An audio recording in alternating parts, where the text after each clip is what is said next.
Hello, friends. I'm Ganel-Lyn, one of the co-hosts of Real Talk Come Follow Me.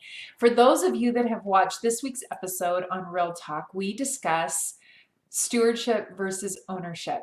You have responded in hundreds and thousands of messages that I am struggling to keep up with and answer personally. And so I thought I would jump on and do an additional video with some information. But let me just preface this by saying I understand how this principle can be mind-blowing, and so many of you have had resonance with it, and it has felt like it shifted things for you. It has allowed you to see your relationships, your health issues, your mental health, your callings at church, your education, all the things that we talked about this week in a different way. But what's interesting about the principle of stewardship versus ownership is once you start to think about it, it creates more questions, and that is why I think my inbox has been flooded and comments on YouTube have been coming in where people are really wanting a little bit more information. As I have shared on Real Talk, I am in process of working on a book regarding stewardships, and it will be an in-depth study of various stewardships and the concept behind stewardship versus ownership. So I'm going to ask for prayers as I go through the editing process on the manuscript, that it will be facilitated, that it will be quick, and that it will answer the questions and prayers of your heart. In the meantime, I would love to kind of jump on a few of the questions that I keep getting asked. And that is this idea of stewardship versus ownership. So let me just say, whatever I shared on the episode on Real Talk, I want to just restate that for those of you that caught it or didn't catch it, or I've heard from lots of you that you've re-listened to it multiple times. Everything in your life is a stewardship. Everything. Everything. That means the clothes that I'm wearing, the house that I'm in, my health, my children, my calling, my job, my unemployment, my broken down car, my dog that maybe just died. I'm making up things right now, but I'm trying to show the idea that everything is a stewardship. Sexual identity and gender identity, race, religious questions, to marital status, to unemployment. And what I mean by that is literally everything that we are affected by in our lives can be seen as a stewardship. What happens in the world is that we put value on certain stewardships. For example, we celebrate, oh, you got a raise, or oh, your son graduated from Harvard, oh, your daughter went on a mission, oh, you just got married. Then we put value on other stewardships as bad, right? We say, oh, you just went through a divorce. Oh, you just got diagnosed with cancer. Oh, your child just went to prison. Oh, your spouse has an addiction. Oh, you were just diagnosed with a learning disability. Oh, you have a chronic illness. What I would like to suggest, and what I really hope you'll start to just practice, because principles are for practicing, is that when we start to see everything in our lives as a stewardship assignment, then it removes us from ownership. When we're in ownership, we can easily get triggered. For example, if I see my children as an ownership would, in an ownership problem, then their choices have to do with me because I own them. If I see my children as a stewardship assignment, then as a steward over them as the mother, do you see where I step out of ownership, and then their choices, regardless of what they are, allow me to be directed as a steward? When we go into ownership, we have problems. Let's take the example of children. If our child chooses to not turn in their homework and they get an F and we respond in anger, that's a signal that we have an ownership problem. It doesn't mean that it's easy once you see your children as stewards, but when you do and your child flunks a test or doesn't turn in their homework or decides not to go to college or decides to rob a bank and goes to prison, you are in a better position to be an influence and to be inspired how to help. So often we go into ownership. Let's take stuff, for example. If I see my home, like President Eyring talked about in our most recent conference, do you remember the story he told about moving into this little white house, and he knew through the Spirit that he would not be there forever. And so for the next few years, he acted as a steward. He improved it, he took care of it, he valued the time there, but he knew that he didn't own it. He wasn't there forever. Really, everything in our lives is a stewardship assignment. The only thing we really own is our heart. And what does God ask of us? He asks us to offer a broken heart and a contrite spirit. That's really all we have to give. Everything else we've been given is on loan. We are stewards over it. And so if God has entrusted you with the stewardship assignment of, for example, same-sex attraction, the people in my life that have that stewardship assignment have taught me so much about the Savior, about his love, about grace, about sitting in the paradoxes. And they have taught me through that stewardship assignment. My friends of color have taught me the stewardship assignment of being a person of color, especially in certain parts of the world where that has become problematic at times or has a history of problems. I have stewardship assignments in my own life that have taught me so much. For example, I've been really honest and open about the stewardship assignment of my sister's suicide. Through that stewardship assignment, I don't own that. It's not my identity, but I have a stewardship over that. And what I've tried to do with that experience is take that grief, take that experience, and consecrate in some way that experience for my good, for the good of building the kingdom. And if we see things in stewardship, it pulls us out of ownership. I've seen that when I view my health issues, my chronic health issues, as a stewardship assignment, I talked about it this week with lupus, it has become an experience where I am tutored. Now, please don't get me wrong. It doesn't mean I wake up every day completely in a stewardship mindset and totally fine with the choices of people around me. But what I have found is that I have more energy, I have more hope, I have more love, I have more optimism, and I receive more personal inspiration on how to interact and take care of my stewardship assignments if I stay in stewardship. If I go into ownership, I'm in trouble. You know, being a parent, I think, is one of the most challenging stewardships, but it's also the biggest blessing. The problem is so often as parents, we believe the choices of our children reflect on us. If that was true, and I got this question multiple times this week on multiple platforms, so I want to address it very specifically. God is the perfect parent.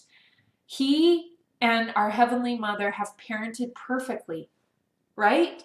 And yet their children don't make choices always that reflect the kind of parents they are. What's beautiful about considering stewardship is it allows us to become more like our heavenly parents. They function perfectly as stewards. Sometimes they interject and intervene. Sometimes they give counsel. Sometimes they ask things of us or are giving us commandments to follow. But ultimately, they see themselves as stewards and not owners of our agency. They have allowed us to have that choice if we will follow, if we will choose, if we will become. So I promise to keep talking about this principle, but I hope that as you ponder on it this week, as we shared on Real Talk, and as Scott and I discussed, think about the adversary and how easily he switches into ownership. His plan was about ownership. And God from the beginning and the Savior said, I will do the stewardship plan. Also, I think what's so beautiful about it is that it pulls us out if we allow it. Now, I still get trapped by this out of comparison. So often we look at our neighbors and go, well, I want that stewardship assignment of fill in the blanks, right? Or we see someone that is succeeding in ways we are struggling, or their family looks the way we wish our family would look, or their health looks like the way we wish our health would look, or their homes, or their cars, or their vacations. What I've come to understand is those people that inspire me, that help me understand God better, are those that really function in a stewardship mindset. If you've watched recently our interview, our New Friends episode with our brother Molly Bonner, I would say that he is a beautiful exhibit of ambassador, a disciple of stewardship assignments. He has taken the stewardship assignment of being a Black member of the church, and as he has learned the history, he has become a steward over that history, and he felt prompted and wrote the Green Flake movie. Now, we may not be called to do that within our stewardships, but I have come to understand that when I meet people, for example, I have a neighbor whose wife has struggled with early Alzheimer's, early onset Alzheimer's at the age of 40, and he was also called after she was diagnosed and needed full-time care to be bishop. Those are two stewardship assignments that seem to contradict each other. And what he learned is to do the stewardship assignment of bishop and to care for his wife, the stewardship of being this husband. He needed his ward members to step in a stewardship and help care for her on Sundays when he was at meetings.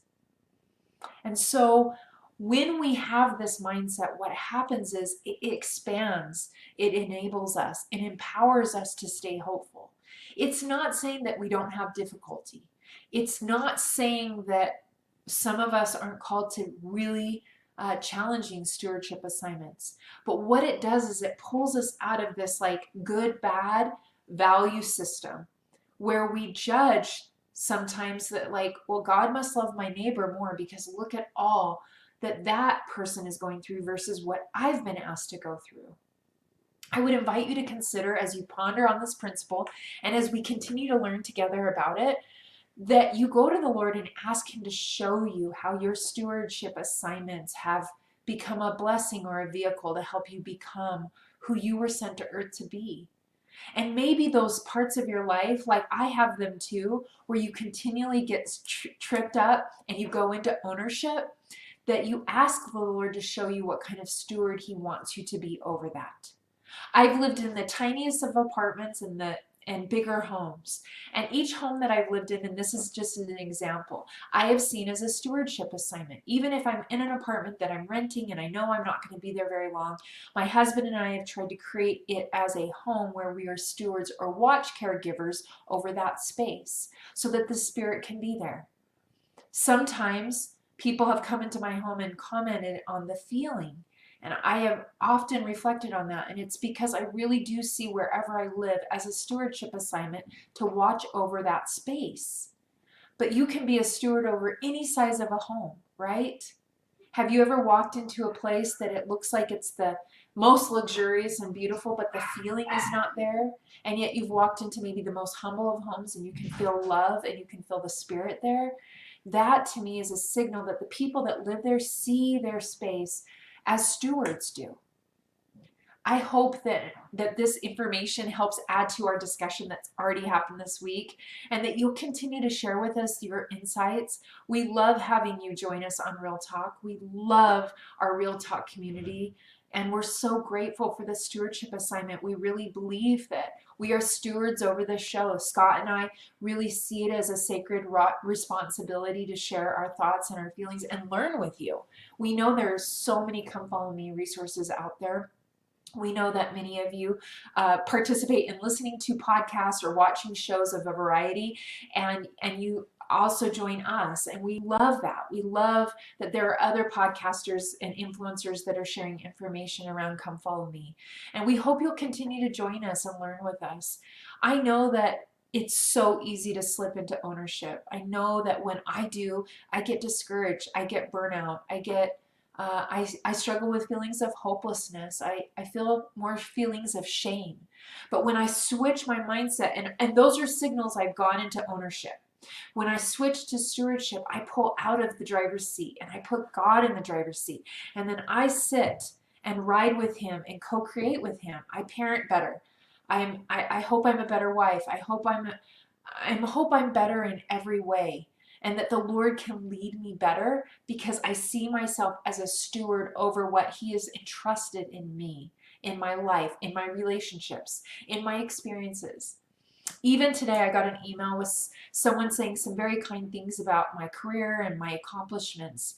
And there was some comparison in there. And I reflected back to this person that I really do try to pull out of ownership, that really everything I'm doing in a public way, in a professional way, I try to keep in a stewardship mindset.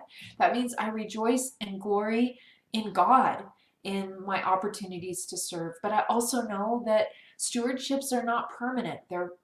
They're sometimes fleeting. They're sometimes for only a moment. Think about our wonderful missionaries. They very much are living as stewards. They go into an area for a 6-week period of time. In that area, they teach and share the gospel, and then there's sometimes a transfer. And they were a steward over those opportunities and those conversations and those individuals for the time they were there. And then they move forward. And then there comes a day where they're sent home. And so what would happen to our missionary force if they went into ownership, right? And they got stuck because they couldn't leave in a transfer, or they couldn't even go home from their missions because their whole identity had become being a missionary. I know that for me, I can get stuck. I can feel at times this pull to want to cling to, especially when my vulnerability is high. But having stewardship mindset has helped us through some unemployment. I've seen our bills and our unemployment as a stewardship assignment, and it has allowed me to struggle to, pay the bills and find food for our family and move forward through that experience. I also have seen a stewardship assignment later after I look back on something because I didn't see it in the moment. When we went through infertility, for example, we learned a lot. We strengthened our marriage, but it was difficult. So understanding stewardships does not change the pain. It does allow you to move through the pain and not get stuck. It does, for me, allow the Spirit to enter in, to prompt me, to strengthen me, to encourage me, to empower me, to enable me, which is the grace that we all need. It's the grace of Christ. And he is the perfect steward. He didn't chase everyone down and heal them. He saw himself as a steward, as the Savior. And he had power to do all the miracles. He had power to fix all the problems. And yet, what if he had moved into that? That would have been an ownership problem. He really has honored our agency, and he's honored the role as a steward, a Savior, called by his Father to enable us, to die for us, to empower us, to comfort and succor us in our stewardship assignments. I hope you'll keep some of these things in your heart, and that it answered some of your questions or prayers. And we love having you join us each week on Real Talk. Come follow me. And we love it when you join us on our Friends episodes. I hope you'll catch our brother Bonner's recent episode. It was such an honor to speak with him and to learn from him and to really be inspired by his stewardship over the green flake experience that he has put out there. And we'll see you again soon, I hope. Prayers for all of your stewardships, and sending my love to you.